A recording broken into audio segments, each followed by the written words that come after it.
चलो, good morning everyone. वाह वाह वाह वाह, शाबाश।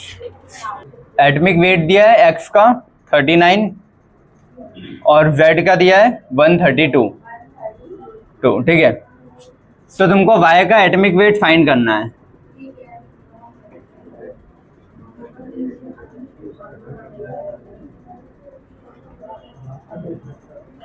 As per डॉबरिनट rate.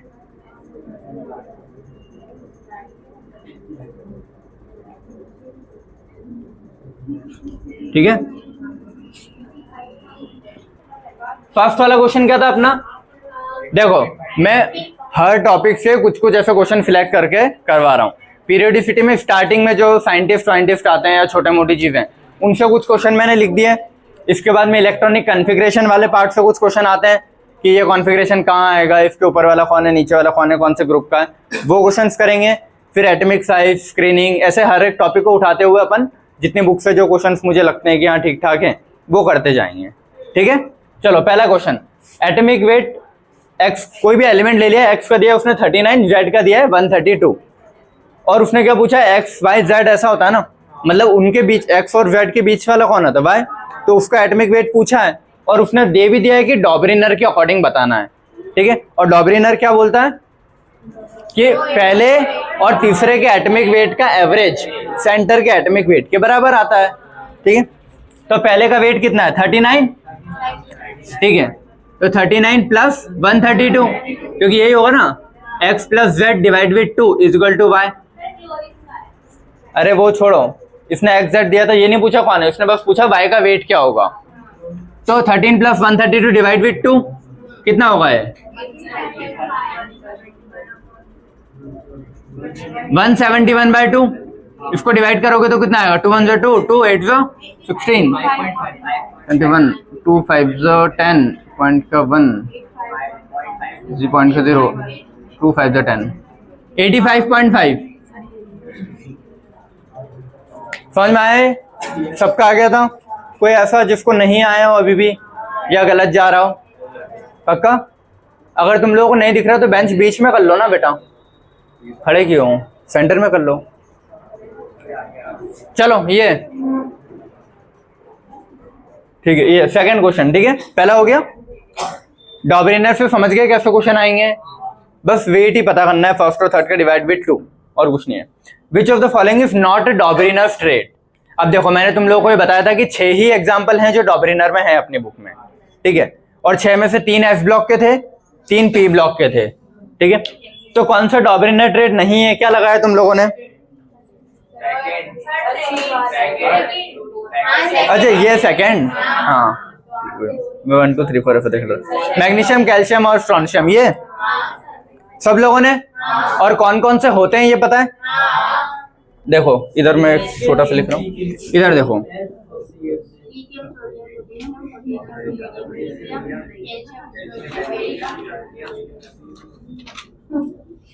ये पीरियोडिक टेबल होती है।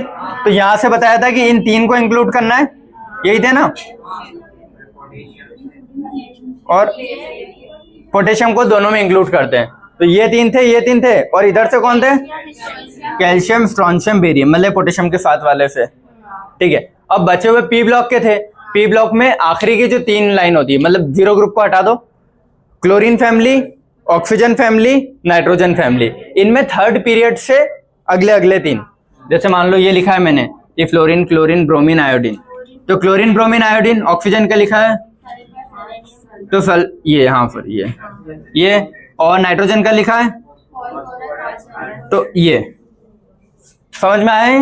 ये अपन लिखते हैं ना बैकनॉफनी, तो उसमें ये यहाँ अगले वाले से 3, अगले वाले से 3, और अगले वाले से 3, वो 3 और एस ब्लॉक के 3, ये 6 ही है बस अपने डॉबरिनर में, बाकी नहीं है। तो अगर वो डायरेक्टली पूछता है तो तुम बस ऐसा फटाफट चेक कर लो इससे कि कौन सा है। ठीक है, इसका आंसर क्या है, ये। ठीक है, जो कि मैग्नीशियम नहीं आता। ठीक है, सबको आया समझ में? Mendeley periodic table was based on, देखो अपन ने टोटल 7 साइंटिस्ट पढ़े थे, आखिरी के मेंडलीव और मॉडर्न था, और मेंडलीव और मॉडर्न की डेफिनेशन में ही आता था, एक अच्छी खासी पूरी स्टेटमेंट है उसकी। तो मेंडलीव की टेबल कहीं पे बेस्ड थी, एटॉमिक वेट, और मॉडर्न कहीं पे थी, एटॉमिक नंबर। मॉडर्न का अदर नेम है long form of periodic table, याद रखना कभी आता है तो, ठीक है, long form of periodic table भी बोलते हैं। आ रहा है बेटा समझ में?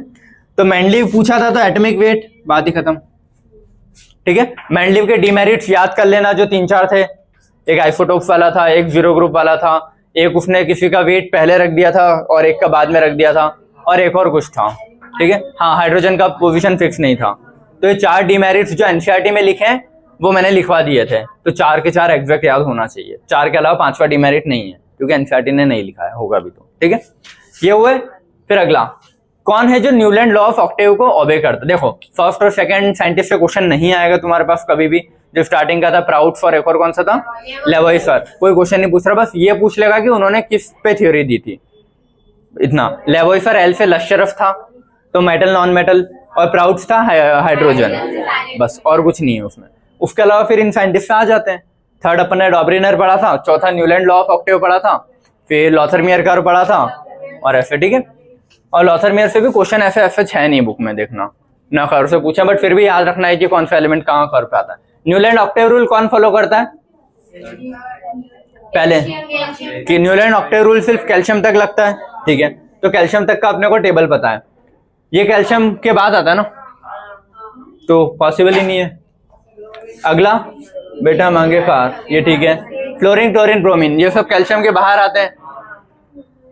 ये गैलियम, वेलियम सब कैल्शियम के बाहर आते हैं, तो एक ही है जो कैल्शियम तक आता है, बेटा मांगे कार वाला, है ना। क्योंकि ओबे मतलब फॉलो करना, ठीक है। हाँ मतलब मानना, उसकी बात मानना, ठीक है। तो इसका आंसर ये आएगा। समझ में आया सबको? क्यों? कोई ऐसा जिसको नहीं आया हो? देखो फर्स्ट एलिमेंट घूम के 8वें पे ही आएगा, कोई सा बीच का भी उठा लोगे तो यहां से घुमोगे फिर यहां से घुमोगे, यही आएगा। समझ गया ना ये चीज क्या बोल रहा हूं मैं? पक्का?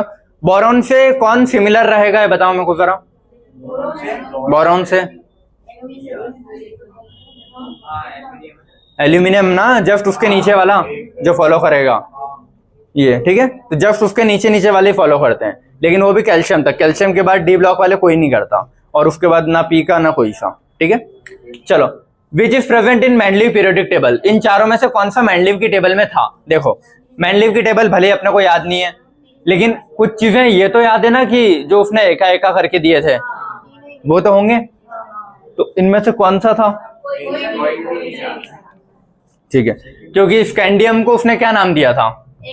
एका बोरॉन, मतलब स्कैंडियम तो नहीं था। टेक्नीशियम को क्या नाम दिया था? एका मैंगनीज। इसको क्या दिया था? एका बोरॉन। इसको दिया था एका मैंगनीज। जर्मेनियम दिया था एका सिलिकॉन, ठीक है। तो ये नाम दिए थे ना उसने, ये थोड़ी ना दिए थे। तो इसका आंसर क्या होगा? कौन सा प्रेजेंट था? एक भी नहीं। ये समझ में आया सबको? कोई डाउट? पीछे आ रहे? नहीं आया? आ गया ना, ठीक है। चलो अगला, एका सिलिकॉन वाज नेम फॉर, एका सिलिकॉन किसका नाम दिया था?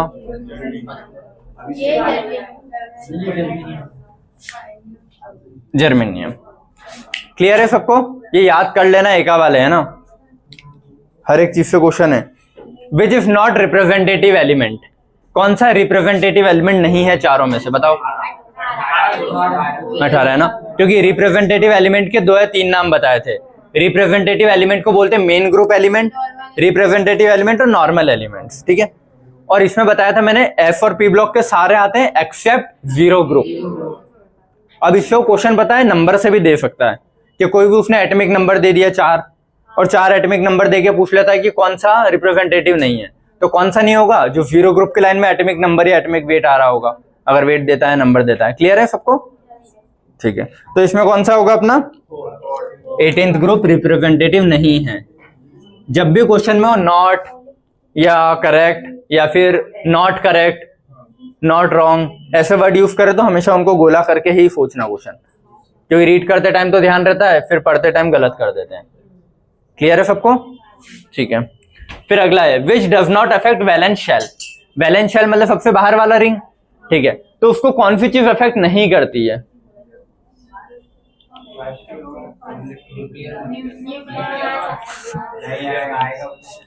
हाँ देखो, प्रिंसिपल क्वांटम नंबर करता है, क्योंकि मान लो कोई अगर पहले पीरियड का ग्रुप है, मतलब उसमें एक ही रिंग होगी, और रिंग का मतलब ही होता है principal quantum number. Principal quantum number का मतलब क्या होता है? रिंग या फिर शेल, जितने शेल वो उतना उसका प्रिंसिपल क्वांटम नंबर। अगर कोई एलिमेंट 5वें पीरियड से है, बेटा आवाज कम, तुम लोगों की ये ज्यादा आ रही है, ठीक है। हाँ, 5वें पीरियड का अगर कोई एलिमेंट है तो उसके पास 5 रिंग होगी, तो उसका मैक्सिमम प्रिंसिपल क्वांटम नंबर कितना आएगा? 5, क्योंकि प्रिंसिपल क्वांटम नंबर मतलब रिंग या शेल, एन वैल्यू रिप्रेजेंट करता है वो, क्या बोलते हैं? एन मतलब रिंग, ठीक है। तो मैक्सिमम प्रिंसिपल क्वांटम नंबर कितना होगा 5वें पीरियड का? 5, छठे पीरियड का 6, दूसरे का 2, ठीक है। तो याद रखना, न्यूक्लियर चार्ज से वैलेंस शेल का कोई लेना देना है क्या? न्यूक्लियर चार्ज से देखो, चार्ज न्यूक्लियस पे अगर जितना ज्यादा पॉजिटिव होगा वो इलेक्ट्रॉन को उतना खींच लेगा, ठीक है। तो उससे कहीं ना कहीं थोड़ा बहुत वैलेंस शेल बड़ा या छोटा हो सकता है ना साइज में। प्रिंसिपल क्वांटम नंबर मतलब कितनी रिंग है, जो भी उसका पीरियड नंबर या रिंग नंबर, उसको पीरियड नंबर भी बोलते हैं ना, करेगा ना। क्योंकि मान लो कोई दूसरे पीरियड का है तो उसका प्रिंसिपल क्वांटम नंबर 2 होगा, तीसरे पीरियड का होगा तो 3 होगा, तो प्रिंसिपल क्वांटम नंबर अफेक्ट कर रहा है ना रिंग को। न्यूक्लियर चार्ज भी रिंग को अफेक्ट करेगा, न्यूक्लियस पे जितना ज्यादा चार्ज उतनी रिंग कॉन्ट्रैक्ट होगी, या जो भी उसका प्लस मतलब चार्ज के हिसाब से प्लस माइनस जो भी चार्ज रहता है। आया समझ में? ठीक है। न्यूक्लियर मास देखो, हाँ चार्ज तो उसके प्रोटॉन से डिसाइड हुआ, मास में न्यूट्रॉन भी आता है ना, न्यूक्लियस के अंदर 2 ही चीजें होती है, प्रोटॉन और न्यूट्रॉन। तो प्रोटॉन तो चार्ज में इंक्लूड हो गया, न्यूट्रॉन तो चार्जलेस है, तो मास वही तो बढ़ाता है। आइसोटोप्स में अपन देखते हैं कि मास डिफरेंट है, तो मास डिफरेंट क्यों होता है? क्योंकि उनके न्यूट्रॉन बढ़ते जाते हैं, तो न्यूट्रॉन मास से रिलेटेड है। तो मास का वैलेंस शेल से क्या लेना देना? वैलेंस शेल में तो इलेक्ट्रॉन है, इलेक्ट्रॉन माइनस है तो वो प्लस से इफेक्ट होगा, न्यूट्रल चार्ज से क्यों इफेक्ट होगा? आइए चीज समझ में नहीं आ रही? अंशिका नहीं आ रहा क्या? तो न्यूक्लियर मास से इफेक्ट नहीं होगा। नंबर ऑफ कोर इलेक्ट्रॉन मतलब अंदर वाले इलेक्ट्रॉन, अंदर इलेक्ट्रॉन जितने ज्यादा होंगे उतना रिपल्शन नहीं होगा क्या? Screening effect. तो स्क्रीनिंग इफेक्ट की वजह से बाहर के इलेक्ट्रॉन लूज भी हो सकते हैं, और स्क्रीनिंग ज्यादा लग रहा होगा तो लूज हो जाएंगे, स्क्रीनिंग कम लग रहा होगा तो कॉन्ट्रैक्ट हो जाएंगे, ठीक है। तो number of core electron affect कर सकते हैं वैलेंस शेल को, नहीं करेंगे? शाबाश, करेंगे। नहीं आया? सेकंड कहां ध्यान था? देखो यार, प्रिंसिपल क्वांटम नंबर इधर देखो बेटा, प्रिंसिपल क्वांटम नंबर अफेक्ट करेगा वैलेंस शेल को। इधर देख ले, अब देख ले, प्रिंसिपल क्वांटम नंबर अफेक्ट करेगा क्योंकि जो भी पीरियड वाला होगा उतनी रिंग होती है, तो उससे अफेक्ट होगा। न्यूक्लियर चार्ज अफेक्ट करेगा, न्यूक्लियस पे जितना चार्ज उतना वो इलेक्ट्रॉन को खींचेगा, तो रिंग कॉन्ट्रैक्ट या रिलैक्स जो भी होगी तो उससे अफेक्ट होगा। न्यूक्लियर मास मतलब न्यूट्रॉन से डिफाइन होता है ना, तो मतलब न्यूट्रॉन प्लस प्रोटॉन दोनों से होता है, लेकिन प्रोटॉन चार्ज में ज्यादा इंपॉर्टेंट है और न्यूट्रॉन मास में ज्यादा है, अगर कंपेयर करो दोनों को। तो उसके मतलब उसमें जब चार्ज ही नहीं है तो वो इलेक्ट्रॉन को कैसे अफेक्ट करेगा? समझ में आया चीज? और नंबर ऑफ कोर इलेक्ट्रॉन, अंदर इलेक्ट्रॉन जितने ज्यादा होंगे, ये चीज तो सबसे मेन है स्क्रीनिंग इफेक्ट में, डायरेक्टली प्रोपोर्शनल। जितना ज्यादा अंदर के इलेक्ट्रॉन उतनी ज्यादा स्क्रीनिंग, तो उतना ही ज्यादा वो बाहर वाले इलेक्ट्रॉन दूर दूर हो जाते हैं, तो ये कोर मतलब बाहर वाले वैलेंस शेल को अफेक्ट कर रहे हैं ना, तो एक ही तो फैक्टर बचा जो अफेक्ट नहीं करेगा। आया समझ में? ठीक है, किसी को डाउट इसमें? हाँ, प्रोटॉन देखो, न्यूक्लियस वेट में मेन अपना इंक्लूड करता है, ठीक है, उसमें प्रोटॉन प्लस न्यूट्रॉन रखते हैं, तो वेट में इंक्लूड दोनों हो रहे हैं, लेकिन अगर चार्ज में बोलूं तो सिर्फ प्रोटॉन हो रहा है ना, न्यूट्रॉन का चार्ज से कोई लेना देना ही नहीं है।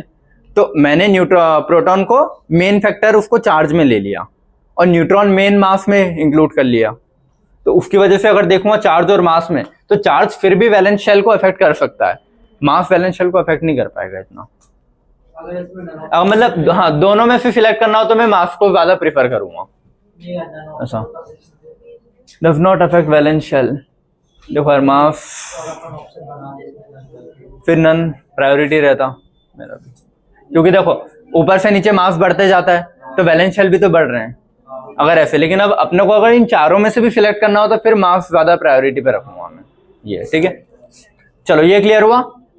फिर अगला, in the 5th period of periodic table लिखा है पीटी, मतलब in the fifth period of periodic table how many elements have one और मोर 5d इलेक्ट्रॉन। देखो इसने पूछा क्या था इसमें, फिफ्थ पीरियड, ठीक है, कितने इलेक्ट्रॉन उसमें, एक या एक से ज्यादा होंगे 5d के। फिफ्थ पीरियड में ओरिजिनल एटम में जब मैं देखूंगा तो 5s 5p 5d 5s सब होगा, लेकिन उसमें इलेक्ट्रॉन काहे में भरते हैं, पहले 5s में भरता है, फिर 4d में भरता है, फिर 5p में भरता है। तो फिफ्थ पीरियड में 5d के इलेक्ट्रॉन कभी नहीं भरते हैं, वो सिक्स पीरियड में भरते हैं 5d के। तो इसीलिए इसका आंसर क्या होगा, 0। समझ में आया ना? ठीक है, अगला number of element present in fifth period. पांचवें पीरियड में कितने एलिमेंट होते हैं, 2 8 8 18 18। ठीक है, ये तो ऐसे फर्जी क्वेश्चन था। समझ में आया? 2 8 8 18 18 32 32 याद करवाई दिए थे। Element with the atomic number 57 belongs to, सभी का डी आया? ठीक है, गुड। समझ गया ना कैसे निकालते हैं? एफ ब्लॉक के तुमको याद होने चाहिए 21 से 30, फिर 39 से यहाँ, फिर यहाँ से यहाँ, कहाँ, फिर एफ ब्लॉक के याद होना चाहिए शुरू कहाँ से हो रहा है, खत्म कहाँ से हो रहा है। इतना भी अगर याद है ना, और पहले लाइन के और आखिरी लाइन के, तो तुम पता कर लोगे किस रेंज में आ रहा है। क्लियर है? हाँ, अरे जुबैर सर क्या है आंसर, डी।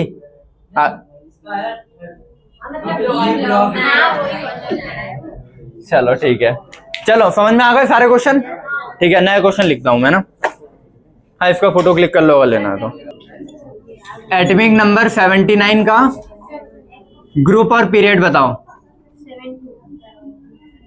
हाँ, मतलब सॉल्व करते जाना तुम लोग। तो पहला क्वेश्चन तो क्या था, एटॉमिक नंबर 79 कौन से ग्रुप या कौन से पीरियड का होगा। 79 कहाँ आता है, सिक्स्थ पीरियड में। पक्का सबका यही आ रहा है? कौन से ग्रुप का है?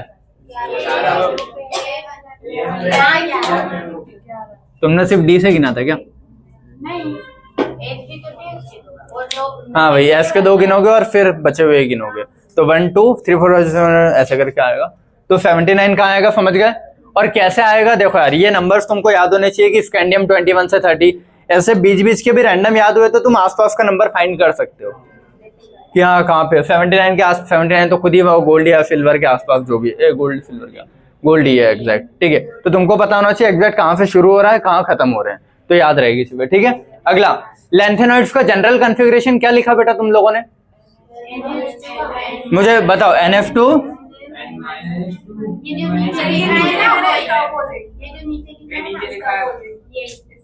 अच्छा, NF2 N-1 D 0 से 1 N-2 F 1 से 14।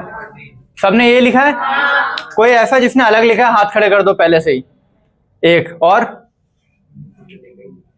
बस, क्या लिखा है अब बताओ भाई। 6F2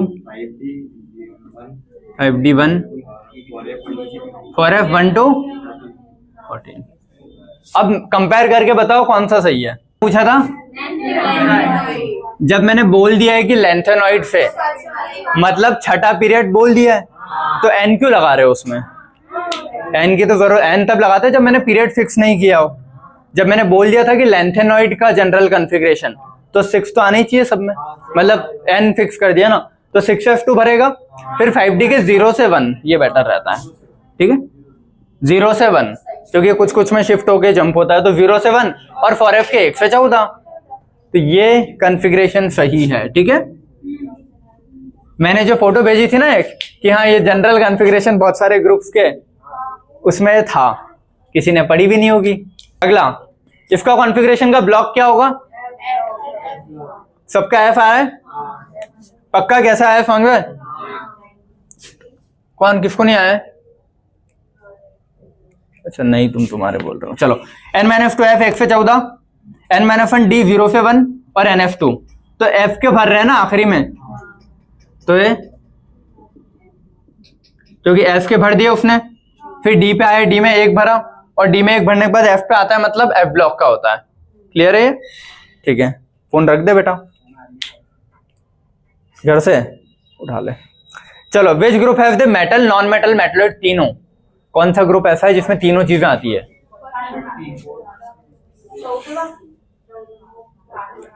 2 10 12 होते हैं, तो 12 तक तो नहीं है ना। 13, 14, 17 कौन सा है? 13 है।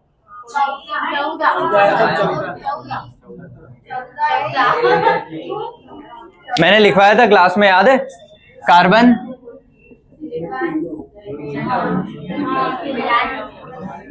फिर बोला भी था ये ऐसे करके मेंशन करवाया था कि स्टार्टिंग के नॉन मेटल है, बीच वाला मेटलॉइड और लास्ट वाला मेटल है।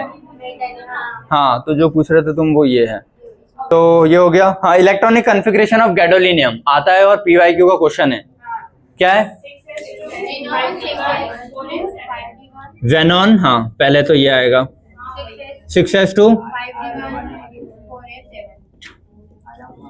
किसी को डाउट इसमें?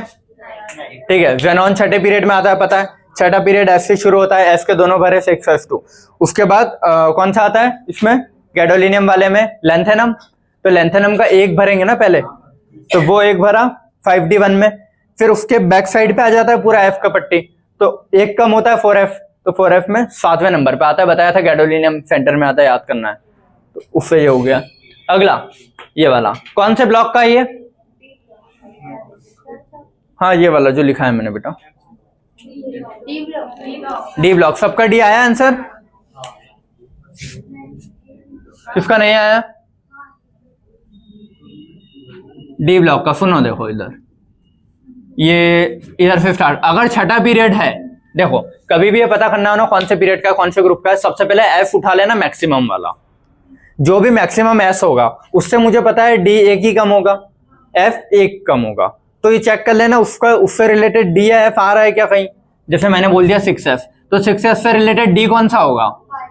5d, और एफ कौन सा होगा? 4f। तो ये आ रहे हैं क्या कहीं, मतलब लास्ट इलेक्ट्रॉन, क्योंकि इनमें आएंगे ना फिर ऐसा।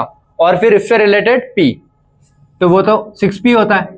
तो 6s के बाद 5d देखो आ रहा है, उसमें एक इलेक्ट्रॉन भी आ रहा है। 4f आ रहा है क्या कहीं? नहीं आ रहा है ना, ये रहा तो ठीक है।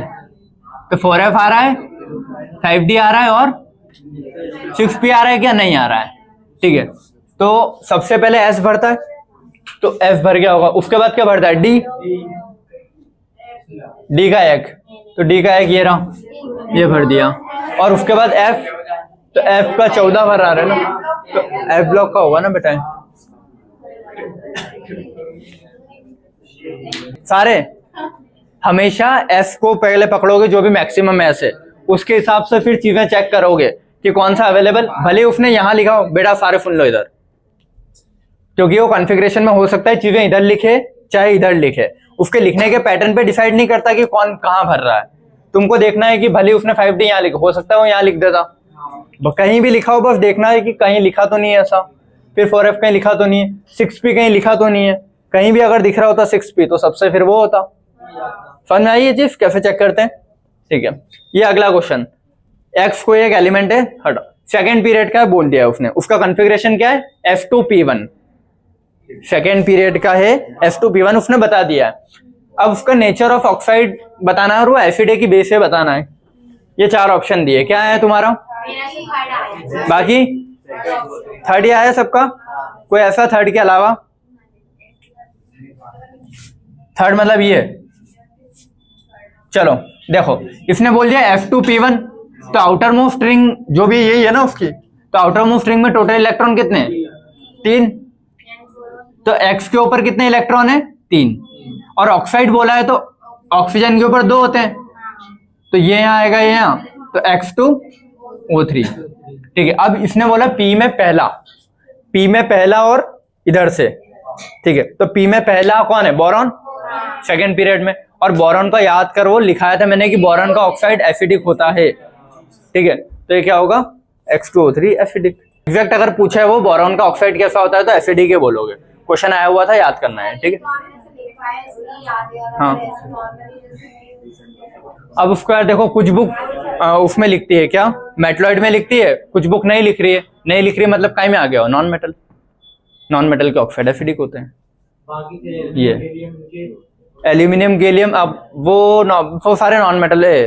अगर ये मेटलॉइड हो गया तो ये नीचे वाले मेटल हो जाएंगे, मेटल में आएंगे। एल्यूमिनियम मेटल है, पता है मुझे, तो बाकी सारे नीचे मेटल बढ़ती है, मेटलिक प्रॉपर्टी। तो अगर एल्यूमिनियम मेटल है तो बाकी तो मेटल ही होने चाहिए। हाँ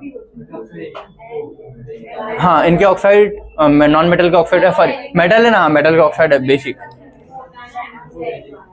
हाँ देखो यार, वही मैं बोल रहा हूँ कि सारे मतलब कोई तुम फिक्स नहीं कर सकते कि हाँ सारे मेटलॉइड के एम्फोटेरिक होंगे, सारे एम्फोटेरिक यही होंगे, ऐसा कोई फिक्स नहीं है, कुछ कुछ होंगे। जितनी चीजें लिखवाई ना एग्जैक्ट पूछता है वो ऐसी की ऐसी कि मेटलॉइड कौन है, ये कौन है, बस इतना। ठीक है, अगला ये समझ में आया सभी को? ए एक एलिमेंट दिया, उसके वैलेंस इलेक्ट्रॉन दिए 3, बी के वैलेंस इलेक्ट्रॉन दिए मैंने 6। ए और बी कंबाइंड होकर एक फॉर्मूला बना रहे हैं, तो फॉर्मूला क्या होगा? ए टू बी। हाँ सबका ये आ रहा है? हाँ हाँ चले जाओ। ए टू बी ये है? हाँ बोलो ना मुंह से। हाँ चलो ठीक है। अब ये कैसे है देखो। हाँ तो सर देखो, ए के वैलेंस इलेक्ट्रॉन कितने? 3 है। ठीक है, तो ए में आउटर मोस्ट में अगर 3 है तो वो 3 इलेक्ट्रॉन दे सकता है ना, ये बताया था। बी में आउटर मोस्ट में कितने? 6। तो बी में अगर आउटर मोस्ट में 6 है तो वो उसमें से या तो 2 इलेक्ट्रॉन लेगा या 2 शेयर करेगा, ये ऑप्शन है। तो उसके कोवैलेंसी में कितने आएंगे? 2 ही आएंगे, तो 2 लिखा। तो आंसर क्या आएगा? A2 B3। अरे तो ये आएगा। ठीक है, समझ में आया सबको? नहीं आया किसको? देखो शांति से सुन लो इधर। ए के वैलेंस इलेक्ट्रॉन कितने? 3। वैलेंस इलेक्ट्रॉन मतलब उसके आउटर मोस्ट रिंग में कितने इलेक्ट्रॉन हैं। तो अगर ए के आउटर मोस्ट में 3 इलेक्ट्रॉन है तो 3 रिएक्ट कर सकते हैं ना। ठीक है, या तो 5 वो कहीं से ले ले, ऐसा पॉसिबल नहीं है, बताया था। तो बेटर है कि वो 3 को ही रिएक्ट करवाएगा, मतलब उसकी कोवैलेंसी कितनी होगी? 3। बी में वैलेंस इलेक्ट्रॉन या आउटर मोस्ट रिंग में कितने? 6। तो उसको कंप्लीट करने के लिए 2 की जरूरत है ना, तो वो पूरे 6 क्यों लगाएगा? या तो 2 इलेक्ट्रॉन किसी से ले लेगा या फिर अपने 2 शेयरिंग में रखेगा, तो 2 उसकी कोवैलेंसी होगी। या आया समझ में? तो इसकी कोवैलेंसी कितनी होगी? 2। अब क्रॉस मल्टीप्लाई कर लूँ वहां में, A3 B A2 B3। हाँ ए की कोवैलेंसी वैलेंसी फिर सेम आ जाएगी, ऐसा कार्बन तक सेम आती है, फिर कार्बन के बाद फिर चीजें चेंज हो जाती है, ऐसा। ये आया समझ में सबको? बेटा आ गया? ठीक है चलो अगला ये द ग्रुप। हाँ कोई डाउट कुछ नहीं आया? इधर ध्यान था? चलो ए के वैलेंस इलेक्ट्रॉन कितने? 3 है, तो वो 3 लिखे मैंने क्योंकि वो 3 रिएक्ट कर सकता है, 5 नहीं लेगा ना किसी से, तो इसलिए 3 लिखा है। बी में कितने? 6 हैं, तो उसको आउटर मोस्ट कंप्लीट करने के लिए 2 और चाहिए, तो 6 क्यों किसी को देगा? 2 इलेक्ट्रॉन लेगा ना, तो उसकी कोवैलेंसी कितनी होगी? 2। तो जो भी रिएक्शन या कोवैलेंसी वाली चीज रहती है ऊपर लिखते हैं और क्रॉस मल्टीप्लाई कर देते हैं, ऐसा ही होता है। अच्छा क्या यही होता है शुरू से? ठीक है चलो ये वाला, इसका आंसर क्या आया? क्वेश्चन समझ में नहीं आया? अरे यार देखो, the group in which all the element do not have same number of electron in their valence shell. ऐसा कौन सा ग्रुप है जिसमें वैलेंस इलेक्ट्रॉन सेम नहीं है सबके?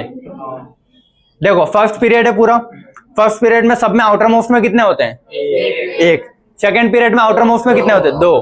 फिर ये डी ब्लॉक हटा दो, पी ब्लॉक पे आते हैं 13th ग्रुप, उसमें आउटर मोस्ट में कितने होते हैं? 3। कार्बन 4 5 6 7। 0 ग्रुप में सब में आउटर मोस्ट में कितने होते हैं? हीलियम 2। तो सबके सेम नहीं होते हैं ना, समझ गए? तो वो यही लिखा था ना उसने, डू नॉट हैव सेम, तो 0 ग्रुप। समझ गए क्या था क्वेश्चन? अगला 4D ट्रांजिशन सीरीज कहां से कहां तक होती है?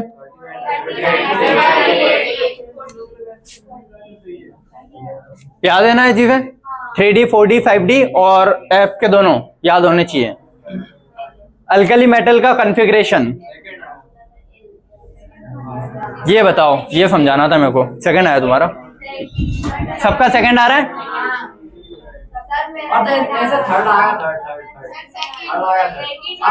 हाँ ठीक है समझ गया मैं। हाँ ये वाला बोल रहे हो ना? चलो कोई बात नहीं, हाँ कोई बात नहीं। इधर देखो अब सुनो, कोई बात नहीं, हाँ मैंने ऐसे लिखे 1 2 3 4 इसीलिए। चलो सारे इधर सुन लो, ये कॉन्फ़िगरेशन तुम लोगों को डाउट में जाएगा, ठीक है। अल्काली मेटल बोल दिया तो पहला ग्रुप होना चाहिए। अब पहले वाले में इसमें चेक करना, देखो N-1 F2P6 और NsP1, तो बोला ना N मैक्सिमम वाला उठाना, तो N-1 वाला बड़ा होगा कि N वाला? N वाला, तो NF का ये, ठीक है। और उसके साथ क्या आते हैं, या तो NF के साथ NP आएगा या D होगा तो कम। अब D तो इसमें कहीं लिखा नहीं है, तो P सेम वाला ही होगा ना, तो NS और P साथ में लिखा है मतलब वो NP ही है। ये वाला समझा रहा था। NF2 है, साथ में लिखा ना, उसने क्या लिखा?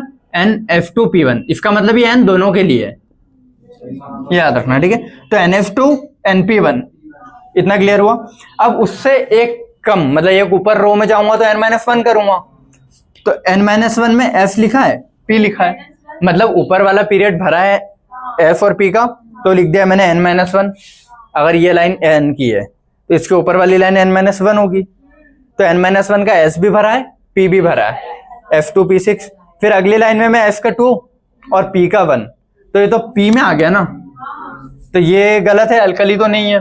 अगला चेक करता हूं, मैक्सिमम F कौन है? ये, ठीक है क्या? हाँ मतलब ये, ठीक है। और फिर अगला क्या है? N-1, देखो NF1 ये भरा, इसके ऊपर वाली लाइन होगी N-1, तो N-1 का S में 2 भरे, P में 6, मतलब ऊपर वाली पूरी लाइन फुल है ना, तभी जाके नीचे के इस पे आया हूं। और S1 यही होता है अल्कली, तो अपना आंसर यही आएगा। अगला मैक्सिमम क्या है? ये NS1 है, ठीक है। अब उससे कम में N-1 है, तो N-1 में उसने क्या दिया है? F2 P6 और D10, लेकिन मेरे को ये पता है ना NS में NP आता है और N-1D आता है और N-2F आता है, तो N-1D जो है, N-1 का D, ये इसके साथ आएगा ना, नहीं आया। देखो NS का 1 भरा, फिर मैंने क्या बोला कि N-1 में तुम देख रहे हो SPD, लेकिन N-1 में SPD साथ में नहीं आते ना कभी, D हमेशा बाद में लिखा जाता है। तो अगर ये NS है तो इस NS का N-1D होगा ना,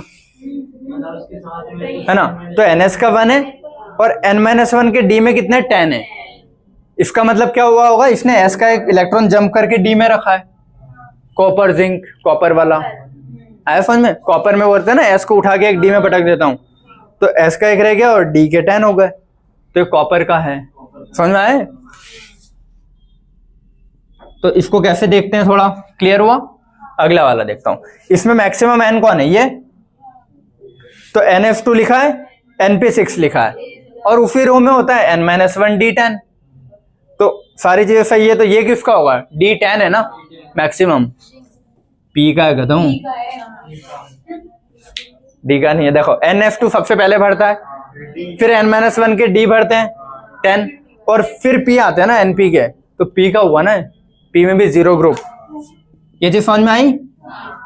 किसी को डाउट इस चीज में? अगर ये देखो यार, वो कुछ भी कहीं भी देखो, इसने इधर कहीं ऊपर नीचे लिखे थे, यहाँ इसने ये पहले लिख दिया है, तो वो कहीं भी लिख देता है। हो सकता है वो F को बाद में लिख रहा हो, पहले लिख रहा हो, D को बाद में लिख रहा हो, उससे तुमको नहीं करना है। तुमको क्या करना है? NF उठाना है, NF से रिलेटेड NP होता है, N-1D होता है, N-F होता है। देख लो आ रहे हैं क्या, अगर इनमें से जो भी आ रहा हो उसको अंडरलाइन कर लो, फिर देख लो अपन पीरियड में कैसे भरते हैं। पहले S भरता है, फिर D, फिर F, फिर D, फिर P, ये सीक्वेंस होता है अगर मैक्सिमम सब चीजें इंक्लूड हो रही है तो, ठीक है। तो उसके हिसाब से फिर ये सारी चीजें ऐसे आएगी। किसी को ये वाले कॉन्फ़िगरेशन नहीं आया हो तो पूछ लो। बेटा आया अब तुमको पक्का? लास्ट का आंसर क्या आया है?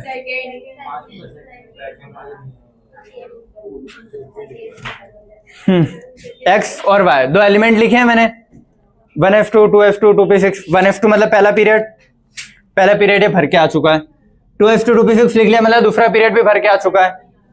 3F2 क्या हुआ? 3F2, 3P6 लिखा है मतलब थर्ड पीरियड भी फिल है इसका। 4F2 लास्ट मतलब फोर्थ पीरियड का है। क्लियर हुआ? अगला 1F2 मतलब फर्स्ट पीरियड कंप्लीट है, सेकंड पीरियड कंप्लीट है, थर्ड पीरियड में 3P में 5 लिखा है, मतलब कौन से फैमिली का है? Fluorine family. फ्लोरीन फैमिली का है, ठीक है। अब मुझे इसका कंपाउंड बनाना है, कौन सा है, तो देखो मैं यहाँ पे लिख रहा हूं एक्स। एक्स में आउटर मोस्ट में कितने हैं, 2 है ना, तो उसके ऊपर 2 ही लिखूंगा मैं, 6 तो नहीं लिखूंगा। इसमें आउटर मोस्ट में कितने हैं, 7 है ना, तो इसको 1 इलेक्ट्रॉन की और जरूरत है बस, तो इसके ऊपर क्या लिखूंगा 1, x1 y2 या xy2 शॉर्ट में बोलते हो। क्लियर है बेटा, नहीं आया क्या प्रिंसिपल?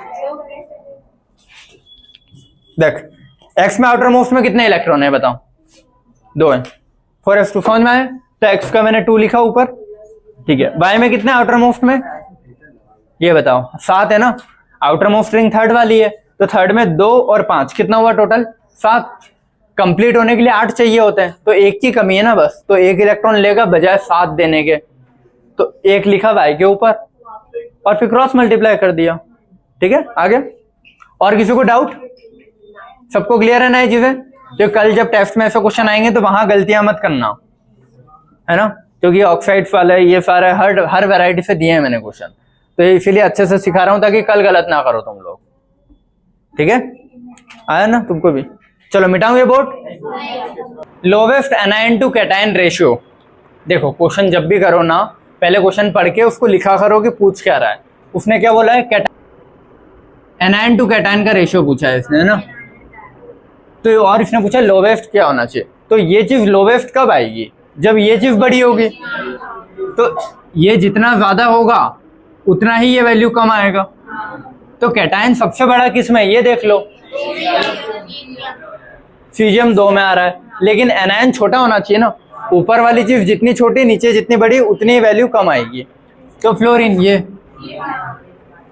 कोई डाउट किसी को है क्या?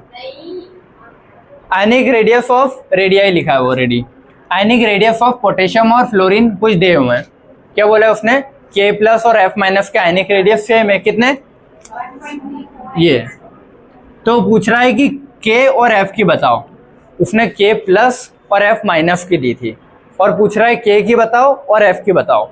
तो देखो अगर K प्लस की रेडियस इतनी है तो K की कितनी होगी, इससे ज्यादा होगी कि कम, कैटायन है, और फिर मैं बोल रहा हूँ उसके ओरिजिनल की रेशियो क्या होगा, तो ओरिजिनल तो बड़ा ही होगा ना, तो अगर K प्लस की इतनी है तो K की इससे ज्यादा ही होनी चाहिए, तो इससे ज्यादा वाला ऑप्शन का ही में आ रहा है 1.34 से, ये 3 ऑप्शन आ रहे हैं, ठीक है। ये तो नहीं है, पहला वाला कैंसिल, ठीक है। अब पूछा है मैंने F माइनस, F माइनस अगर इतना है तो F क्या होना चाहिए, कम होना चाहिए ना, ठीक है। तो 1.34 से कम कहीं कहीं में आ रहा है, ये तो हटा दो, इसमें ये तो एग्जैक्ट हो गया ना, तो ये तो पॉसिबल नहीं है क्योंकि ये बराबर नहीं होगा, ये तो ज्यादा हो गया, तो ये वाला।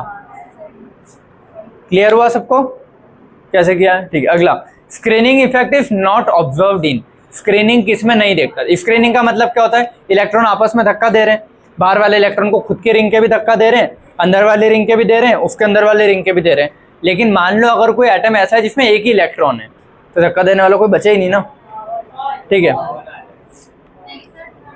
देखते हैं, helium plus hydrogen helium, helium second number पे आता है, उससे एक इलेक्ट्रॉन निकाला तो एक ही बचा ना, तो इसमें भी एक इलेक्ट्रॉन बचा। लिथियम +2 लिखा है वो, तो लिथियम में 3 में से 2 निकाल दिए, एक ही बचा।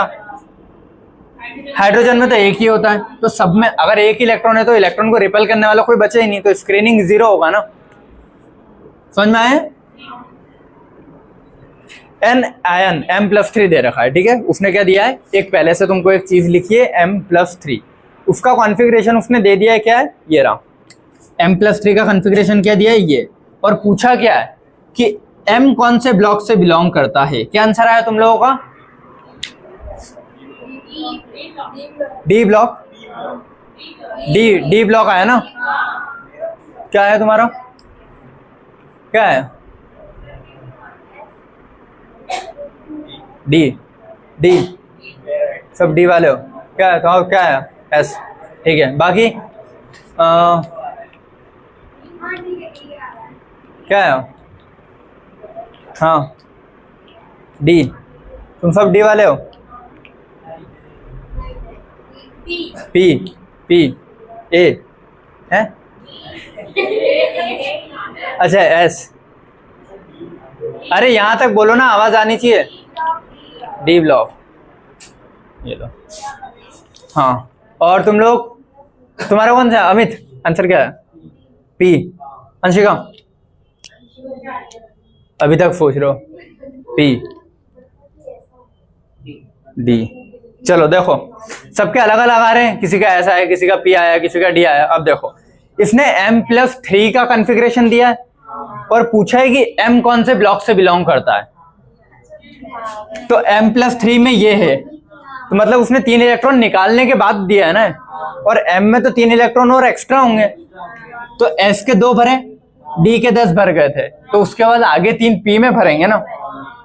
तो M तो P से बिलोंग करता है, और उसने कॉन्फ़िगरेशन 3 इलेक्ट्रॉन निकालने के बाद का लिखा था। समझ में आया? क्या आएगा? P। नहीं आया? कॉन्फ़िगरेशन कहीं का दिया है, मतलब कहीं का दिया है? M+3 का दिया है। अगर मैं इसको M+4 कर देता तो ये 4s1 करता, M+5 कर देता तो सिर्फ 3d10 रह जाता।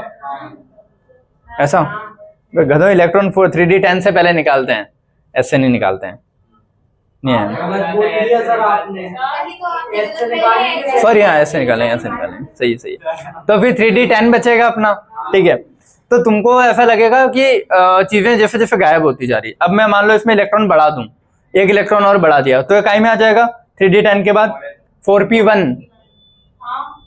देख, नहीं आया? 4th पीरियड में 4p पहले भरता है, फिर 3d भरता है, फिर 4s, सॉरी यार, ये 4s 3d 4p, तो 4s के 2 भर दिए, 3d के 10 भरे, और अभी ये M+3 वाली स्टेट में है। अगर मैं इसको बोलूं M+2 में, मतलब 1 इलेक्ट्रॉन और एक्स्ट्रा आया होगा ना, तो P में ही तो आएगा। M+1 बोलूं तो 1 और एक्स्ट्रा आ गया होगा, और नॉर्मल M बोलूं तो P के 3। तो उसने M का पूछा था, समझ में आया? इसीलिए P ब्लॉक है। क्लियर?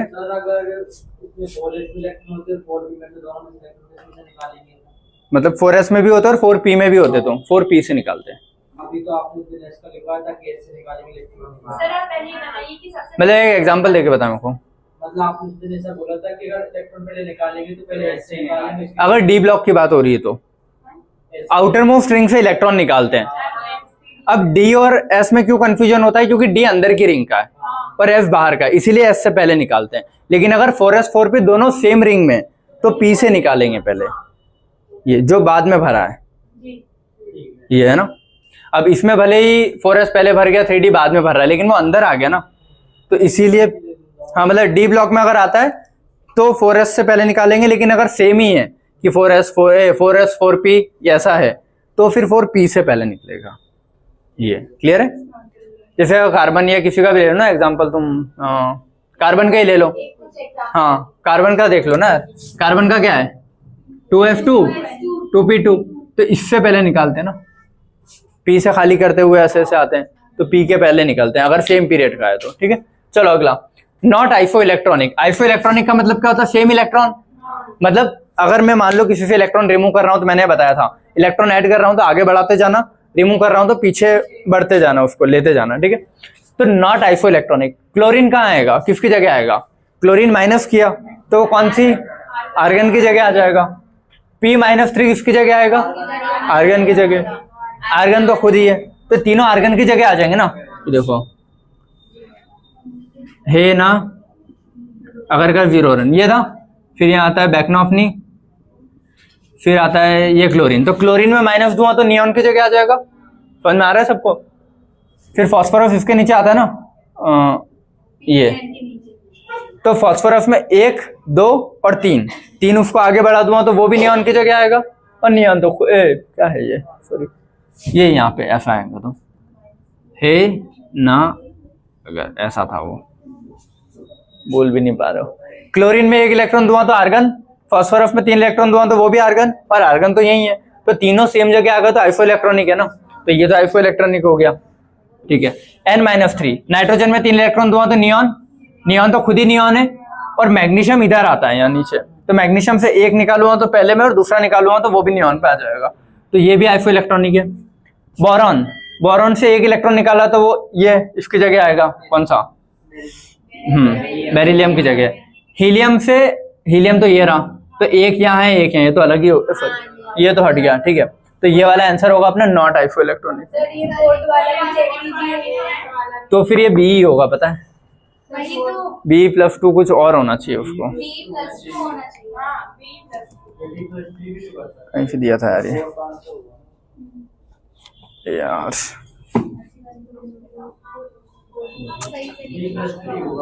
हाँ तो मेरा काम है कि सिखा रहा हूँ कैसे करते हैं। कौन सा क्वेश्चन है, तो चेक कर लेते हैं ना। देखो N-3 यहाँ पहुंच जाएगा, सल्फर -2 यहाँ पहुंचेगा, तो ये तो गलत हो गया, ये भी नॉट आइसो इलेक्ट्रॉनिक में, ये हाँ फिर ये होगा कि ये कर लेते हैं 1 2 2, अच्छा बोरॉन, हाँ 1 2 और 3, और हीलियम तो हीलियम पे ही है, और लिथियम के बाद, हाँ ठीक है ये मिटा देते हैं, ठीक है चलो समझ गए। बोरॉन +3, तो इसके अकॉर्डिंग फिर फोर्थ वाला not iso electron. Iso electronic समझ में आ रहा है ना कैसे होते हैं, ठीक है। सेम एटॉमिक रेडियस, किनकी एटॉमिक रेडियस सेम होगी, देखो फ्लोरीन क्लोरीन ब्रोमीन आयोडीन बढ़ रही है, बात ही गलत है। फिर सोडियम पोटेशियम रुबिडियम फ्यूजन बढ़ती है, लाइबेबैक कम होती है, तो आयरन कोबाल्ट निकल के बताया था ना स्क्रीनिंग वाले टाइम पे, ठीक है कि इनके वो साइड इफेक्टिव सेम, ये सब सेम, तो आयरन कोबाल्ट निकल में सेम रहती है, याद आया। एटॉमिक रेडियस ऑफ क्या, अगर ऐसा क्वेश्चन हो ये उसमें देखो इसमें है ना 2-3 एक की वो इलेक्ट्रॉन के डब्बे बताए थे, इलेक्ट्रॉनिक रिपल्शन, कि मान लो इधर से इधर जाते जाता हूँ तो साइज कम होता है, लेकिन वो डब्बे में पेयर बनते जा रहे हैं ना धीरे धीरे। मैग्नीज देखो scandium titanium magnesium chromium manganese, तो यहाँ तक तो सारे डब्बे सिंगल भरे होते हैं डी के। मैग्नीज के बाद वो डब्बे पेयर में आने लगते हैं, तो डब्बे अगर पेयर में आ रहे हो तो रिपल्शन नहीं होगा, तो रिपल्शन की वजह से भले साइज छोटा होना चाहिए, रिपल्शन होगा तो थोड़ा सा कहीं ना कहीं बढ़ने की कोशिश करेगा ना, तो इसीलिए थोड़ा थोड़ा कांस्टेंट रहता है। फिर जैसे जैसे आगे जाते जाते हैं डब्बे सारे भर जाते हैं कॉपर और जिंक में, तो कॉपर और जिंक में अगर सारे ही डब्बे भरे हैं तो रिपल्शन कुछ ज्यादा हो जाएगा, तो साइज इसीलिए थोड़ा इंक्रीज हो जाता है। थोड़ा कांस्टेंट रहता है, एग्जैक्ट नहीं होगा, एग्जैक्ट वैल्यूज एनसीईआरटी में दी है, याद कर लेना लेकिन कोई मतलब का नहीं है, आयरन कोबाल्ट निकल रफली सेम है, ठीक है चलो ये हुआ। अब ये बताओ atomic radius of fluorine and neon in angstroms, जल्दी देखो फ्लोरीन ये रहा, नियोन ये रहा, दोनों में से कौन बड़ा होता है, नियोन, तो सेकंड वाली चीज का वैल्यू बड़ी होनी चाहिए, ये वाला, इसमें तो सेम है इसमें सेम है, तो फर्स्ट क्या आना चाहिए, वैल्यूज रटनी नहीं है, बस कंपैरिजन करना था कि कौन बड़ा कौन छोटा, और फिर लगा दो अपने हिसाब से, ठीक है। अगला S-2 is not iso electronic with sulphur -2, मतलब आर्गन की जगह आ गया ना, तो ये किससे आइसो इलेक्ट्रॉनिक नहीं होगा, देखो आर्गन से तो आइसो इलेक्ट्रॉनिक है, क्लोरीन माइनस भी यही आएगा तो इससे भी आइसो इलेक्ट्रॉनिक है। 108 नंबर HF का मतलब ये देखो, अरे वो 108 नहीं है, HS का मतलब है, इधर बेटा सारे सुन लो, ये समझ में आया तुम लोगों को HF का मतलब क्या, कंपाउंड है ना HO, हाँ सर ये ना, हाँ मतलब सुनो HF कंपाउंड है, देखो अगर ये एक हाइड्रोजन और निकाल दूं तो -2 हो जाएगा ना, पहले ये ओरिजिनल था H2S, मैंने उसमें से एक H+ निकाला तो क्या बन गया HF-, एक H+ और निकाल दो तो क्या बन जाएगा S-2, तो मुझे यहां से ये निकालना था कि HF कहाँ आएगा अगर H+ निकल गया तो -2, और S-2 कहाँ आता है यही, तो ये भी आइसो इलेक्ट्रॉनिक हो गया। टाइटेनियम +3 नहीं होगा शायद, समझ में आया क्यों, तो HF को याद रखना ऐसे है वो बेटा, कोई कंपाउंड नहीं है वो, है ना, सारे आया है फोन में, ठीक है। अगला है स्मॉलेस्ट साइज किसका होगा,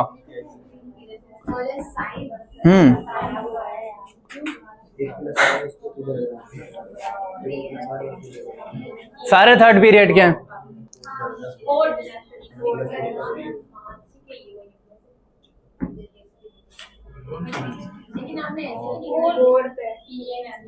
फोर्थ, ठीक है क्यों समझ में आया, देखो थर्ड पीरियड में पहला मतलब alkali metal alkali earth metal, हाँ जो alkali metal alkali earth, third period में P3 मतलब नाइट्रोजन फैमिली, मतलब फॉस्फोरस है ये, ठीक है।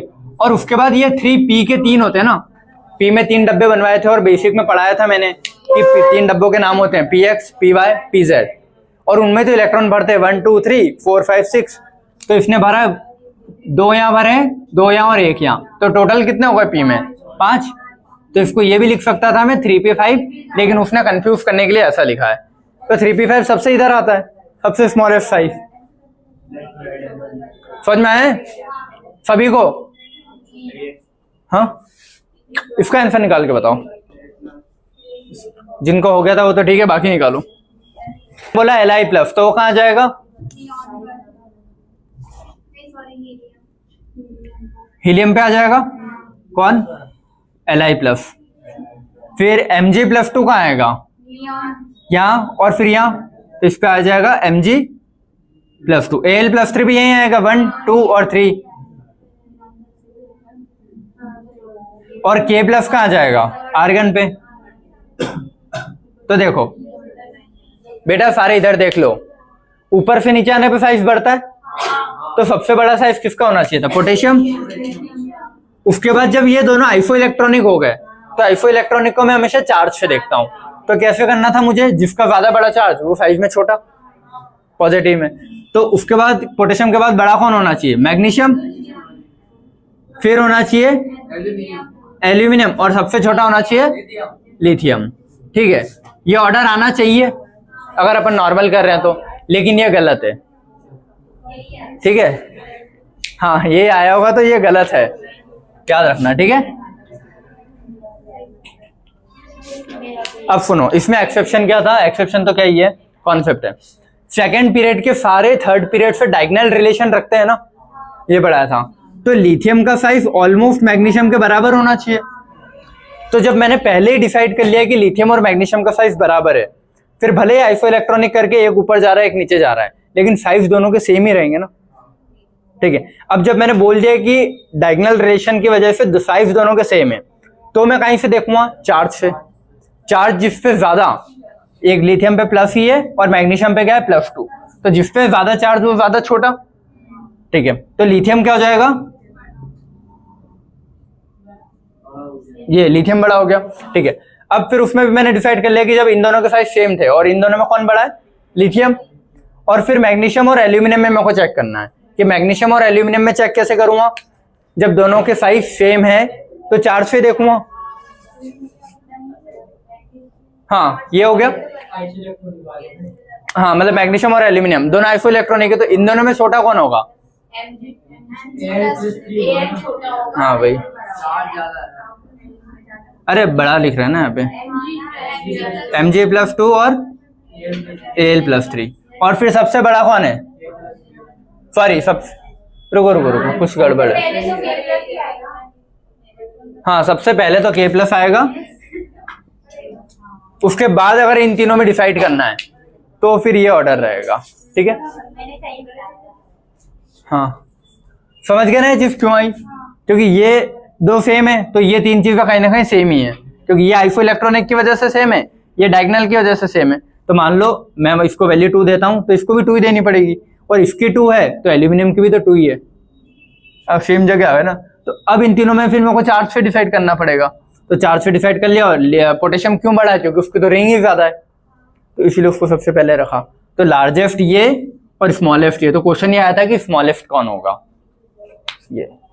तो अपन नॉर्मली क्या लगाते हैं? स्मॉलेस्ट Li+ हो जाना चाहिए, लेकिन वो नहीं है। स्मॉलेस्ट कौन है? Al+3। ठीक है, इसको स्टार करके अलग से लिख लेना, एटॉमिक साइज वाला जो पोर्शन था ना वहां पे। अगला ये क्वेश्चन है अगला अपना, Mg+2 Al और Al+3 में लार्जेस्ट और स्मॉलेस्ट साइज किसका होगा? लार्जेस्ट किसका होगा? चलो मैग्नीशियम ये रहा, Mg+2 यहाँ आ जाएगा, Al+3 भी यहीं आएगा, तो Mg+2 और Al+3 सेम जगह आ गए और ऊपर में है। और इन दोनों में भी फिर चेक करना हो तो साइज से देखूंगा, मतलब चार्ज से। सबसे छोटा कौन होगा? Al+3।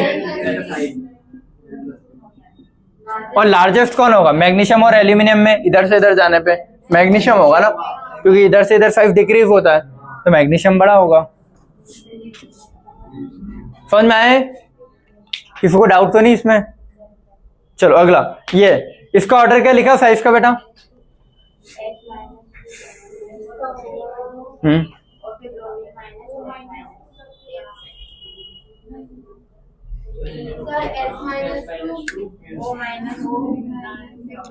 इधर देखो ब्रोमीन माइनस, इधर देख लेना सारे, तो ब्रोमीन माइनस कहाँ जाएगा? यहाँ पे F माइनस, ये कहाँ जाएगा? यहाँ पे O-2, तो वो भी सेम जगह आ रहा है, और F-3 क्या S-2 सॉरी, तो वो यहाँ आ रहा है।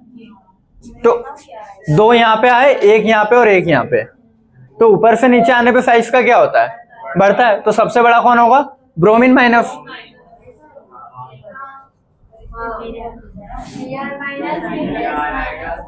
उसके बाद ब्रोमीन माइनस के बाद एक ये आया ना, तो S-2।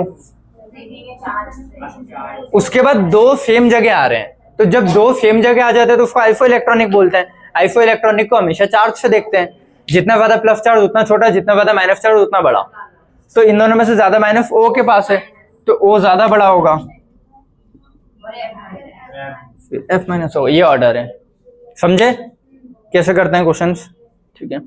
Most easily form unipositive, unipositive का मतलब एक प्लस आना चाहिए। ये उसका क्वेश्चन हो गया आयनाइजेशन का, ठीक है।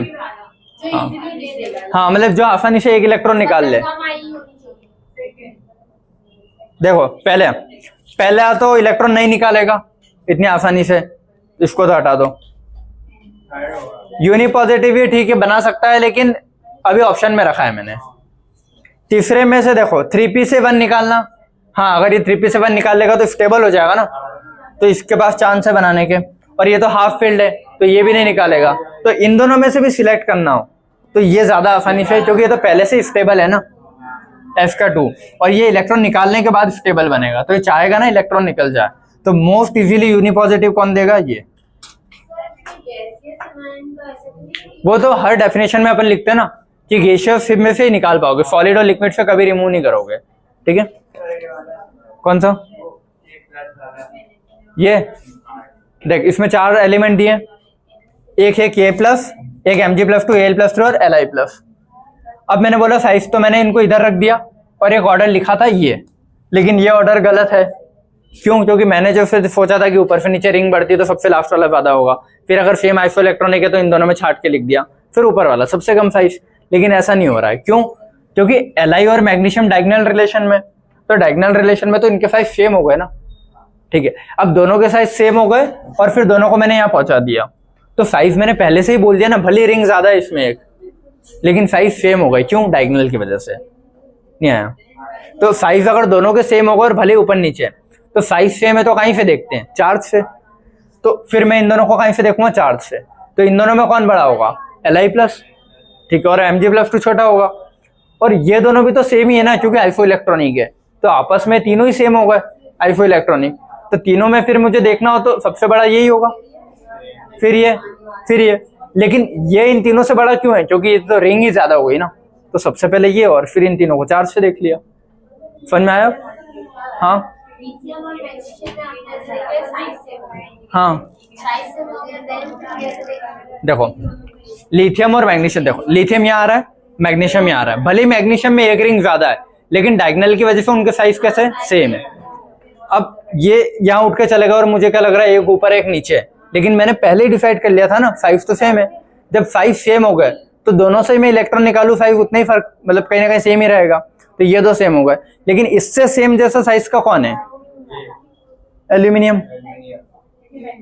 मैग्नीशियम एल्यूमिनियम भी सेम जगह आ रहे हैं ना, तो जब मैंने बोल दिया लिथियम और मैग्नीशियम का सेम है, लेकिन मैग्नीशियम और एल्यूमिनियम का भी तो सेम है, क्योंकि सेम जगह आ गए, तो आपस में तीनों ही सेम साइज के हो गए ना। ये इससे सेम है, ये इससे सेम है, तो ट्राइंगल बन गया ना कि हाँ तीनों ही सेम है। हाँ मान लो इसके साइज की वैल्यू है 3, इसके साइज की भी वैल्यू 3 है, लेकिन ये इससे सिमिलर है तो इसकी भी 3, तो तीनों ही आपस में सेम हो गए ना साइज में। तो मेरे को क्या बचता है फिर? चार्ज से देखना। तो इन तीनों को मैंने चार्ज से देख लिया, और ये बड़ा क्यों रहेगा? क्योंकि तो रिंग ही ज्यादा है, वो डायगोनल में आते ही नहीं कहीं से कहीं तक। हाँ भाई गूगल किया था। तो वैल्यू तो यार वो फिर हर चीज की वैल्यू बुक में लिख के देता है, तो वैल्यूज अपने को याद नहीं रखना है। वैल्यूज कितनों की याद कर लोगे? बुक में पता है एनसीईआरटी में उसने हर चीज की वैल्यू लिखी है, ग्राफ के फॉर्म में देखना। अब तुम कितनी वैल्यूज रटोगे? पॉसिबल ही नहीं। हाँ, ग्राफ में टेबल के फॉर्म में इतनी वैल्यूज दी है उसने। क्या हो गया? ये मैग्नीशियम +2 कहाँ जाएगा? नियॉन पे। एल्यूमिनियम +3 भी कहाँ आएगा? नियॉन पे। दोनों ही नियॉन पे आ गए, तो ऊपर वाले पे है ना दोनों, और मैग्नीशियम और एल्यूमिनियम तो नीचे की रिंग में। तो सबसे छोटा कौन होगा? इन दोनों में से भी देखना होगा, तो चार्ज से देखूंगा, जिसके ऊपर जितना ज्यादा प्लस हो उतना छोटा। तो स्मॉलेस्ट इन दोनों में से यही होगा। ये दोनों तो बड़े होंगे ना, क्योंकि नीचे वाली रिंग में। अब फिर इन दोनों में से देखना है कि कौन बड़ा है, तो इधर से इधर 5 डिक्रीज होता है, तो ये बड़ा होगा mg, इसीलिए mg को लार्जेस्ट बोला। क्लियर हुआ है सब? देखो बेटा, कभी भी क्वेश्चन आया ना ऐसे और चार्ज का पूछा जाए, तो H2S एक ओरिजिनल होता है, हाइड्रोजन का सल्फाइड सल्फेट भी बोलते हैं, ठीक है, H2S होता है। इसमें से मैं अगर एक H+ निकाल दूं, इसको ऐसे समझ बेटा, ये लगा है, ठीक है, एक H+ निकाल दूं तो ये डंडा टूटेगा, तो इस पे प्लस इस पे माइनस, तो क्या बचा? HS-। अगर ये डंडा भी तोड़ दूं तो ये H+ और एक और माइनस, तो S-2 बनेगा। तो उसने दिया था तुमको HS-। तो तुम एग्जैक्ट HS कंपाउंड नहीं है ना पीरियोडिक टेबल में कहीं, पीरियोडिक टेबल में तो एलिमेंट है, तो मेरे को इसको एलिमेंट बनाने के लिए हाइड्रोजन का बॉन्ड तोड़ दूंगा, तो हाइड्रोजन का बॉन्ड तोड़ दिया तो S-2 हो जाएगा वो। तो फिर S तो मैं पता कर सकता हूँ ना S-2 कहाँ शिफ्ट हो रहा है, इसीलिए। आया सब लोगों को? पहले का आंसर क्या आया? नहीं आया आंसर पहले का? फालतू की कचर कचर करते हो। आंसर बताओ। अब कर रहे हैं।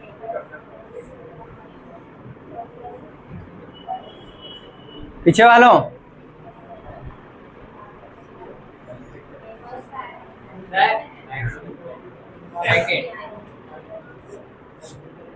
देखो सुनो, मैं बता देता हूं, ठीक है। Which pair have the ionization energy of first species less than the second? पहले वाले की आयनाइजेशन कम होनी चाहिए सेकंड से। ऐसा कौन सा पेयर मिल रहा है तुमको जिसमें पहले की कम है सेकंड से? ये देखना है, which pair have the ionization energy of first species less than that of second? पहले की कम होनी चाहिए सेकंड से। नाइट्रोजन और फॉस्फोरस में देखूंगा तो किसकी ज्यादा है? ऊपर से नीचे, हाँ, तो नाइट्रोजन की ज्यादा है, ये हो गया। लेकिन इसने तो बोला ना पहले की कम होनी चाहिए। बेरिलियम प्लस और बेरिलियम, इसमें अगर कोई, हाँ ये देखना, आयनाइजेशन जब भी देखते हैं बेटा सारे इधर, आयनाइजेशन अगर कभी देख रहे हो और सेम एलिमेंट आ रहा है कि सेम एलिमेंट का माइनस भी है सेम एलिमेंट का प्लस भी है, तो उसको शिफ्ट मत करा करो, नॉर्मली देख लिया करो कि उस पर कैटायन आ रहा है एनायन आ रहा है, जो भी आ रहा है, ठीक है। सेम एलिमेंट अगर आ रहा है तो सेम एलिमेंट का कैटायन है ना, तो सेम एलिमेंट के कैटायन में से इलेक्ट्रॉन निकालना ज्यादा मुश्किल है। बोला था ना कोई भी एक M है तो M+ से ज्यादा टफ है कंपेयर टू M, तो वही चीज है ना, तो इसकी ज्यादा हो जाएगी। अगला नाइट्रोजन और नाइट्रोजन माइनस, और यहां बताया था कि M- और M, तो यहां पे किसकी ज्यादा होगी? नाइट्रोजन की। Ne और Ne+, ये भी सेम है ना भाई M वाला केस, तो इसमें किसकी ज्यादा होगी? Ne+ की। अपना क्या था? फर्स्ट की कम होनी चाहिए सेकंड से, फर्स्ट की कम है सेकंड से। सबको आया समझ में? गुड, याद रखना है चीज। अगर सेम एलिमेंट दे के उसका प्लस उसका माइनस देता है तो कैसे करते हैं? ये जो साइड में दो चीजें लिखी है। अगला आयनाइजेशन एनर्जी का ऑर्डर बताना है तीनों का। सेम एलिमेंट है तो सेम एलिमेंट में सबसे ज्यादा किसकी होगी? प्लस की, फिर नॉर्मल, फिर Cl-। आया समझ में? सेम वही चीज। अगला फर्स्ट 4 आयनाइजेशन एनर्जी, पहली 4 आयनाइजेशन मतलब 4 इलेक्ट्रॉन निकाले उसने, तो पहले 4 इलेक्ट्रॉन निकालने में कुछ एनर्जीज दे रखी है और पूछ रहा है कौन से पीरियड ग्रुप या जो भी कॉन्फ़िगरेशन है किसका है ये। देखो इसमें कितने, 1 2 3 इलेक्ट्रॉन है, मैंने आयनाइजेशन कितने इलेक्ट्रॉन की दी है? 4, तो ये तो हो ही नहीं सकता ना, ठीक है। फिर अगला पहला इलेक्ट्रॉन निकला, फिर दूसरा तीसरा सेम रिंग में है ना, सेकेंड रिंग है, सेकेंड रिंग में कितने इलेक्ट्रॉन है? 3 है, तो चौथे वाले की ज्यादा होनी चाहिए इसमें। ऐसा हो रहा है क्या? पहला, दूसरा, तीसरा, चौथा, फर्क ही नहीं पड़ रहा है। ठीक है, पहले से दूसरे में फिर भी थोड़ा जंप आ रहा है, उसके डबल से ज्यादा आ रहा है ना। 60 का डबल 120 होता है, 60 का ट्रिपल करूँगा तो 180 होता है, 60 का 4 करूँगा तो 240 के आसपास होता है। 6 4 से 24 है ना, 5 6 से 30, 300 के आसपास। तो उसके 5 गुना से भी ज़्यादा ही है अप्रॉक्स में अगर देखोगे तो बहुत ज़्यादा है ना। मतलब पहले इलेक्ट्रॉन के बाद जो भी अगला इलेक्ट्रॉन निकल रहा होगा अंदर वाली रिंग का होगा। तो यहाँ पे तो सारे स्टार्टिंग के 3 सेम रिंग के है ना, तो ये भी नहीं होगा। यहाँ पे देखो, ये तीसरी रिंग से निकल रहा है, उसके बाद दूसरी रिंग से, मतलब रिंग शिफ्ट हुई, तो ये चांस है होने के। ठीक है, इसमें 1 और 3 बोथ, मतलब उसका 1 और 3 ये मतलब था, वैसे मैंने यहाँ ऊपर लिखा। ठीक है, तो वो भी नहीं है, वो इसमें कंफ्यूज कर रहा था तुमको कि इसमें चलो बाहर वाली रिंग से, इसमें अंदर वाली रिंग से। तो हाँ, यहाँ भी मिल रहा है, लेकिन यहाँ 4 इलेक्ट्रॉन ही नहीं है ना, ये भी देखना था। जब इलेक्ट्रॉन ही नहीं है तो उसने एनर्जी कहाँ से लिख दी? क्लियर है? इसलिए इन दोनों में कंफ्यूजन होना चाहिए था, लेकिन वो नहीं है, होना है। ठीक है, अगला, हाईएस्ट आयनाइजेशन पोटेंशियल किसका होगा चारों में से? सबसे ज्यादा आयनाइजेशन किसका होगा? तो पहले ये देख लेते हैं कि कौन सा एलिमेंट कहाँ आता है। लिथियम प्लस कहाँ आएगा? Helium, magnesium plus sodium. हाँ, सोडियम प्लस है ना वो, सिर्फ हीलियम, हीलियम ही है। नियॉन, नियॉन ही है। तो हीलियम और हीलियम प्लस और नियॉन, इनमें से किसमें से ज्यादा आयनाइजेशन लगेगी मेरे को?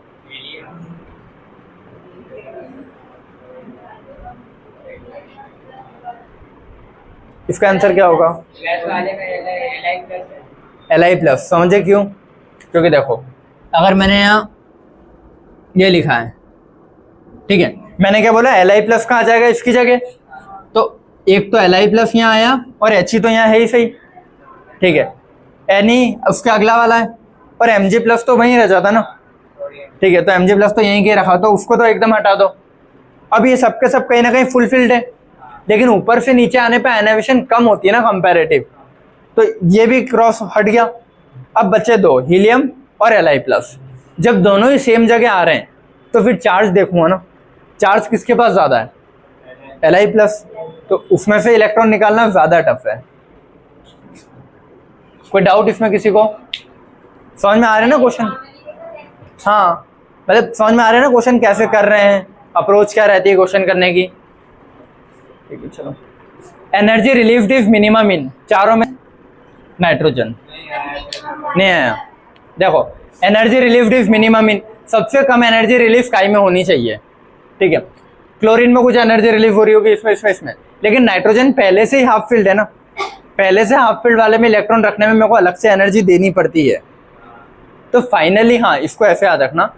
अब मैंने बोल दिया कि हाँ एनर्जी देनी पड़ती है, तो तुम बोलोगे सर एनर्जी रिलीव तो हो ही नहीं रही है। एनर्जी दे के पहले मेरे को उस इलेक्ट्रॉन को बिठाना है, तो जो बॉन्ड बनेगा उसमें एनर्जी रिलीव तो होती है, लेकिन वो कम होती है कंपैरेटिव जितने मैं उसको दे के बिठा रहा हूँ। नहीं आया समझ में? इलेक्ट्रॉन एफिनिटी क्या होता है? न्यूक्लियस से बाहर से इलेक्ट्रॉन लेके आना और शेल में बिठाया। जब इलेक्ट्रॉन को यहाँ लेके आया और ये बॉन्ड बनता है इलेक्ट्रॉन और न्यूक्लियस का, तो एनर्जी रिलीव होती है।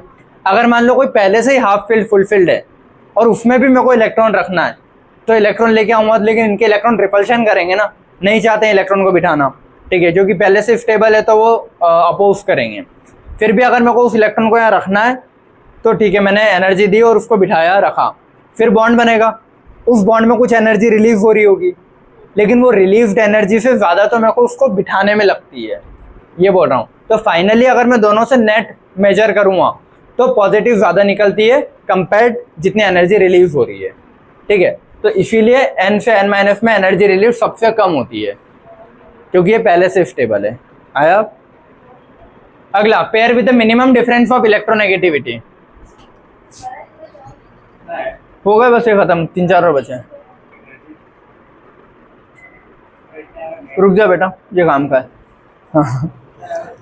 हाँ, pair with the minimum difference of electronegativity.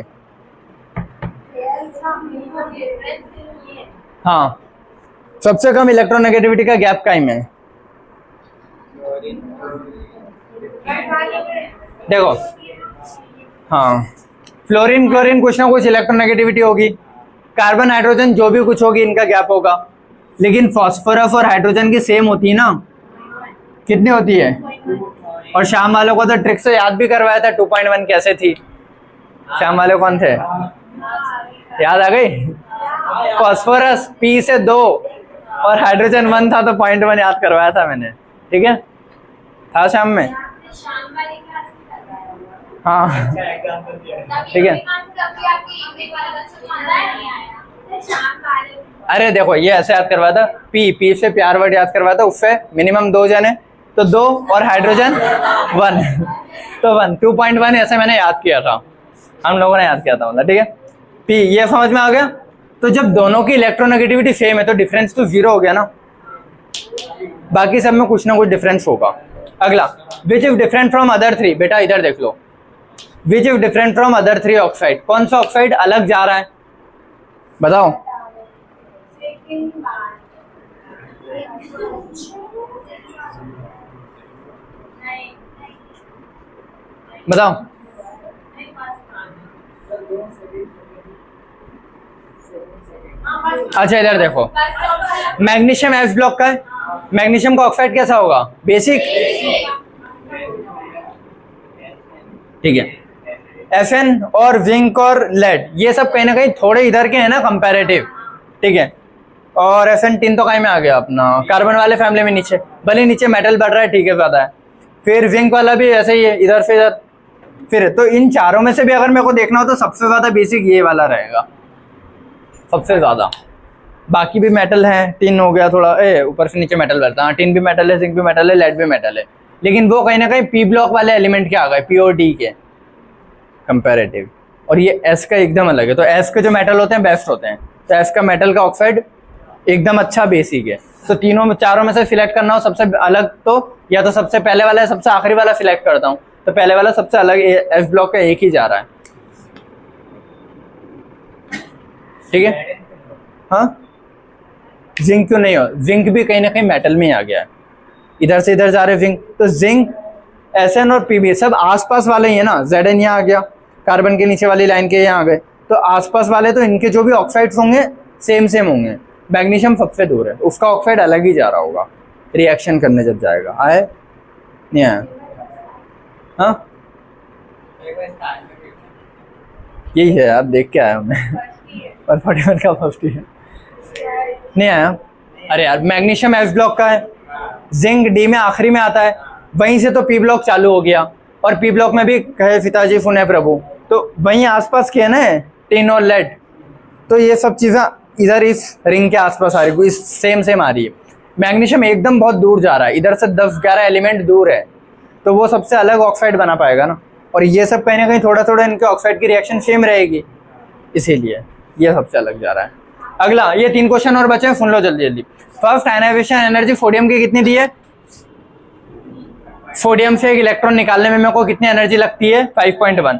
तो मैं बोल रहा हूँ इलेक्ट्रॉन गेन एंथैल्पी उसके कैटायन की कितनी होगी, तो ये चीज़ बताई थी ना, नॉर्मल एलिमेंट है, उसका एक इलेक्ट्रॉन निकाल दिया, तो मेरे को मान लो 5.1 एनर्जी लगी इसका बॉन्ड तोड़ने में, और वो इलेक्ट्रॉन निकल गया। अब ये क्या बन गया? कैटायन। अब इस कैटायन में जब मैं वापस से वही इलेक्ट्रॉन को रखूँगा तो उतनी एनर्जी रिलीज हो जाएगी, लेकिन बस रिलीज होती है तो माइनस में, तो कहाँ गया ये -5.1। कोई कैलकुलेट नहीं करना था, बस समझ गया ना, ठीक है। अगला ये वाला, ये अच्छा क्वेश्चन था। Electron affinity of a element M is X, X से इलेक्ट्रॉन एम एक एलिमेंट है, उससे इलेक्ट्रॉन निकालने में कितनी एनर्जी लग रही है मेरे को? सॉरी, इलेक्ट्रॉन एफिनिटी है ना, एम एलिमेंट है, उसमें एक इलेक्ट्रॉन रखने में एक्स एनर्जी रिमूव हो रही है। अभी क्या बन गया? एनायन। अब इस एनायन को अगर मेरे को वापस से नॉर्मल बनाना है तो यही एक्स देनी पड़ेगी, तब जाके ये क्या बनेगा? नॉर्मल। फिर उस नॉर्मल से भी अगर मेरे को इलेक्ट्रॉन निकालना है, हाँ ये लास्ट क्वेश्चन बचा रहा है ना, फिर उस नॉर्मल से भी अगर मेरे को इलेक्ट्रॉन निकालना है तो मेरे को और एनर्जी देनी पड़ेगी। तो ये एक्स जो निकली थी एनर्जी, ये तो मैंने एनायन को रिमूव करने में दी, आया समझ में? उसके बाद नॉर्मल से और ज़्यादा लगेगी ना, एक्स से तो ज़्यादा ही लगेगी, तो वही लिखा है कि इलेक्ट्रॉन एफिनिटी एलिमेंट एम की कितनी है? एक्स है। Then the ionization potential of this element is, M का आयनाइजेशन पूछा था उसने कि एक एम एलिमेंट है, उसमें इलेक्ट्रॉन को बिठाने में कितनी एनर्जी रिलीव हो रही है? एक्स। तो अभी क्या बन गया? एनायन। ठीक है, इसको यहीं रोकता हूँ। उसने क्वेश्चन पूछा है कि m में से मेरे को इलेक्ट्रॉन निकालने में कितनी लगती है। तो अभी मैंने क्या बनाया था, एनायन। इस एनायन से इलेक्ट्रॉन निकालने में मेरे को x वापस लगेगी, तो एनायन से नॉर्मल बन गया। अब नॉर्मल से मेरे को पूछ रहा है कि इलेक्ट्रॉन निकालने में कितनी एनर्जी लगेगी, तो वो x तो पहले लगी है ना, तो उससे तो ज़्यादा ही लगेगी कंपैरेटिव, क्योंकि m माइनस और m में कंपेयर करूं तो अगर m में से इलेक्ट्रॉन निकालने में x लग रही है तो m में तो x से ज़्यादा ही लगेगी ना। क्या है, अब नहीं आया, नहीं आया, मुंह से बोलो, ठीक है ना। एक एलिमेंट है m, इसमें मैंने एक इलेक्ट्रॉन दिया, क्या बन गया, एनायन। इसमें कुछ एनर्जी रिलीव हो रही है x, ठीक है, इतना याद रहेगा। अभी ये जो m माइनस है, इससे ये इलेक्ट्रॉन निकालने में मेरे को कितनी एनर्जी लगेगी, x। पहले एक m था, उसमें एक इलेक्ट्रॉन दिया तो कुछ एनर्जी रिलीव हुई और ये क्या बन गया, m, इलेक्ट्रॉन एफिनिटी रिलीव हुई ना। तो ये m माइनस जो है, इससे अगर मेरे को इलेक्ट्रॉन रिमूव करना है, वापस से m बनाना है, तो कितनी एनर्जी लगेगी, ये जो x निकली थी, तो m माइनस से इलेक्ट्रॉन रिमूव करने में x एनर्जी लगती है। तो उसने पूछा था कि m से कितनी लगती है। तो मान लो एनायन, देखो ये होता है ना कभी भी कि किसी भी एलिमेंट के एनायन से इलेक्ट्रॉन निकालना आसान है कंपेयर टू उसका original atom. Already extra electron तो ये तो एक्स्ट्रा था ना उसका, तो एक्स्ट्रा इलेक्ट्रॉन को निकालने में x एनर्जी लग रही है, लेकिन उसका जब नॉर्मल होगा तो नॉर्मल से इलेक्ट्रॉन निकालने में x से तो ज़्यादा ही लगेगी ना, उसके एनायन से तो ज़्यादा ही लगनी है। तो इसीलिए उसका आंसर है मोर देन x। समझ में आया क्यों आया था, ठीक है। चलो लास्ट क्वेश्चन है, मैक्सिमम सेकेंड आयनाइजेशन एनर्जी किसकी होगी। सेकेंड आयनाइजेशन मैक्सिमम मतलब पहला इलेक्ट्रॉन मैं निकाल चुका हूँ सबसे, सेकेंड इलेक्ट्रॉन निकालना सबसे टफ किससे पड़ेगा मेरे को बताओ। ये लाइन ये होती है, देखो स्कैंडियम ये रहा, टाइटेनियम ये रहा, क्रोमियम ये रहा और मैंगनीज ये रहा। मैंगनीज होगा, गलत हो गया,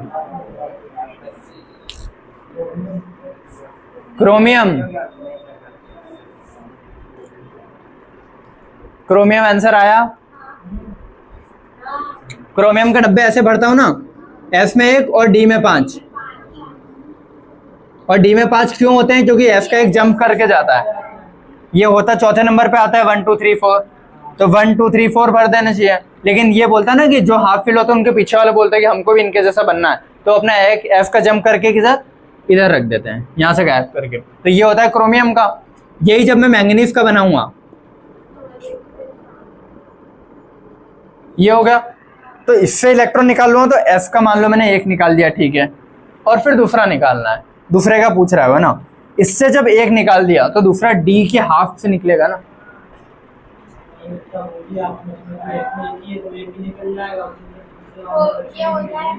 अरे ये मैंगनीज है, ये बोल रहा हूं मैं। तो मैंगनीज में से पहला इलेक्ट्रॉन यहीं से निकलेगा, तो गायब कर दिया मैंने। अब दूसरा इलेक्ट्रॉन ये S से निकल रहा है, S के हाफ से। यहाँ पे क्या होगा, पहला ये वाला निकलेगा, अब दूसरा D के हाफ से निकलेगा बेटा, दूसरा D के हाफ से निकलेगा। तो यहाँ से निकालना ज्यादा टफ है ना, D के हाफ से, तो इसीलिए इसका आंसर क्या जाना चाहिए, क्रोमियम। और स्कैंडियम और टाइटेनियम का तो कोई मतलब ही नहीं है। किसमें बेटा, दोनों में S से निकाला है। देखो मैंगनीज में S में 2, हाँ आप चले जाओ बेटा तुम और जाना। मैंगनीज में S में 2 थे और D में 5 थे, ये मैंगनीज की बात कर रहा हूँ। क्रोमियम में इधर 4 थे और इधर 2 थे, तो इसने जंप करके एक इधर रख लिया, तो इधर 5 होगा, इधर 1 ही रहा। अब मैं बोल रहा हूँ पहली आयनाइजेशन, तो इसका ये S का निकल गया क्रोमियम वाला, इसमें मैंगनीज में S का 1 निकला, 1 और बचा है। अब इसने सेकेंड आयनाइजेशन का पूछा था, सेकेंड किसकी ज्यादा होगी, तो सेकेंड इसका S से निकालूंगा, इसमें किससे निकालूंगा, इधर तो है ही नहीं, D से निकालना पड़ेगा ना। तो D के हाफ फील्ड से निकालना मुश्किल है, क्लियर है, तो इसीलिए इसका आंसर आएगा क्रोमियम। ठीक है, चलो सुनो सारे इधर, पीरियोडिसिटी के जितने भी क्वेश्चन हो सकते थे ना, वैरायटी के जितनी वैरायटी अदर बुक्स है, सारे मैंने करवा दिए। अब घर पे जाके तुम लोगों का काम बनता है कि तुम लोग सारे क्वेश्चंस लगा लो, ठीक है। फिर भी डाउट्स आए तो पूछ लेना एक बार, और कल का टेस्ट अच्छे से देना सभी, ठीक है। चलो थैंक यू सो मच।